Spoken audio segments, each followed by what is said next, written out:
everybody, welcome back to another episode of the Ms.Beehaven farm. Today is our final step in preparing boards to be used for garden beds. We're using an all-natural, non-toxic preservation method. We started with something called sugi.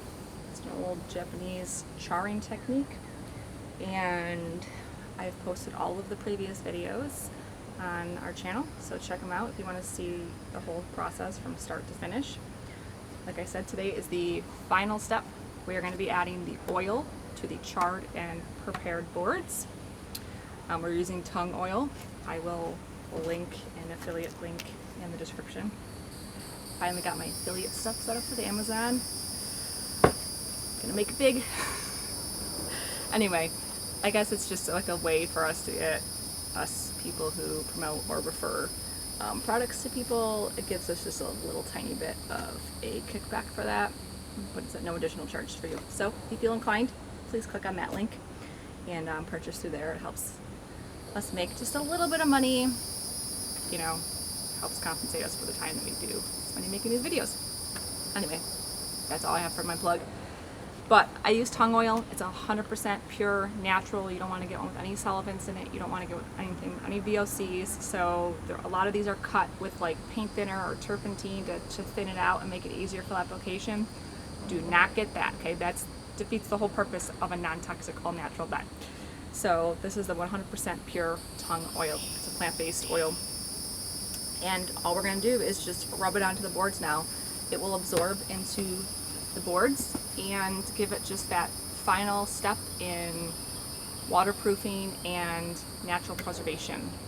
We have a lot of termites here in the south, so I'm trying to do the best I can to make these boards and make my work last a little bit longer. So it started out looking like this, believe it or not. These are just unfinished 2x6 framing pine boards.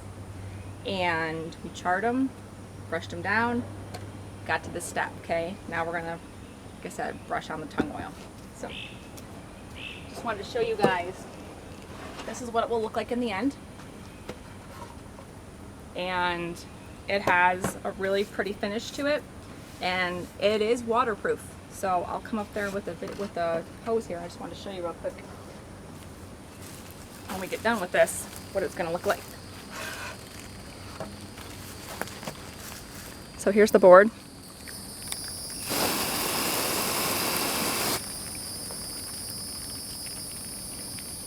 Isn't that crazy? Like what? This is just by charring and putting a little tung oil on it. And the water is literally beading off. I was so dang impressed and excited to see the results of this. It is a labor-intensive process, but this makes it worth it. Unfortunately, I just parade these boards with water because I'm not thinking, so we'll just do these sides. I'll show you on this side.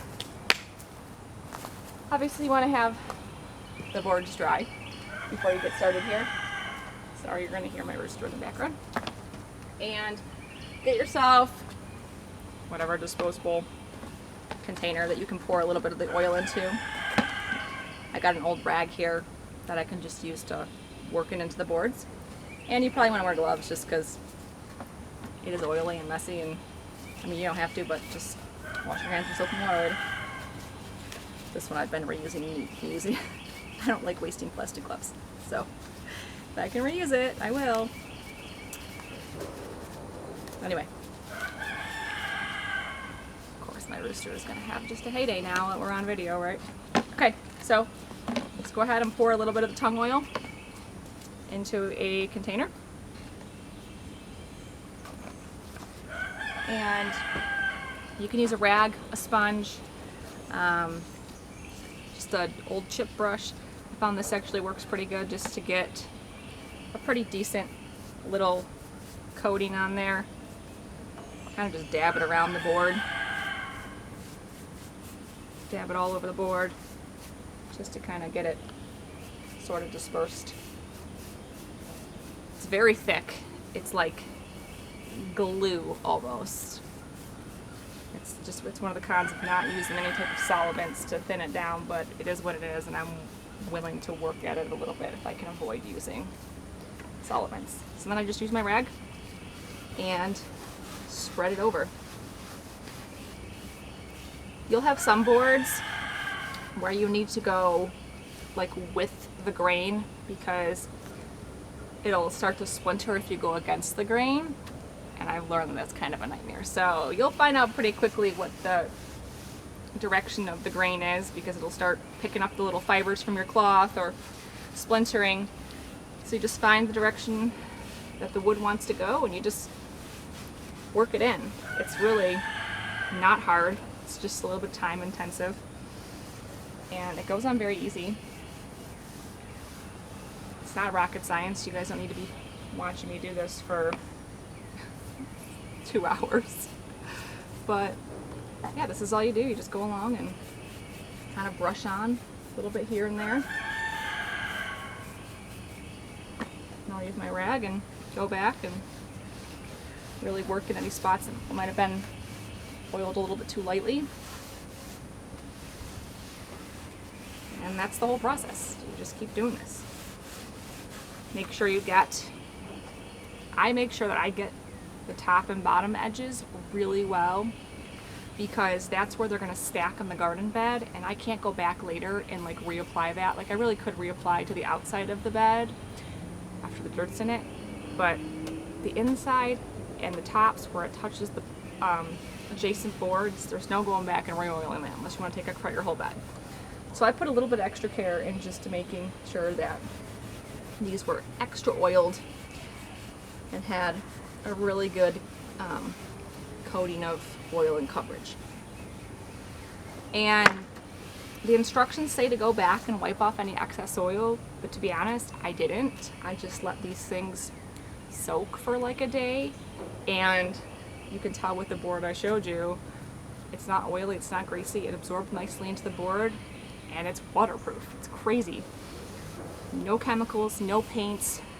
I mean, with the exception of the propane that I used to torch the boards, it's pretty eco-friendly. I mean, I only use those boards, the torch, you know, when I need to do some non-toxic weeding, and I'm okay with that level of consumption. I'm pretty moderate with whatever else I use. So if I can do this instead of using paints or, you know, the synthetic sealers and stuff, I don't want that in my garden beds. If I'm going to be growing things organically in the soil, I don't want to be putting stuff that I don't want to eat in the soil. We do everything organically here. I'm very mindful of what we put in the earth because what you put in the earth, you get out. Having bees, we have to be particularly more careful about what we use around here. And so I'm really super excited about this method and how eco-friendly it is. I didn't have to use pressure treated. I got to use just the untreated pine, which I'm also excited about. It allowed me to use thicker wood. And that's it. After I get done oiling down these boards, I'm just going to let them sit out in the sun for, I don't know, a few hours to a day. And then I'll do another video to show you how I actually build the garden bed. It's been a long process. I've been about a week or two now, but it's so worth it because putting the time and effort into making sure these beds are going to last will save me the headache of having to do this again in like 3 or 4 years. I'm all about putting the time in now, making it last. So hopefully you guys enjoyed watching this process. It's very therapeutic. I think it's gorgeous, and this is my preferred method now for raised garden beds. So give it a try. Let me know if you have any questions, and grow something. I mean, what better time than now, huh? It's hard to find food right now. We're in a unique situation with the coronavirus and all that stuff that's going around right now. So what better time than now to start providing a little bit for yourself?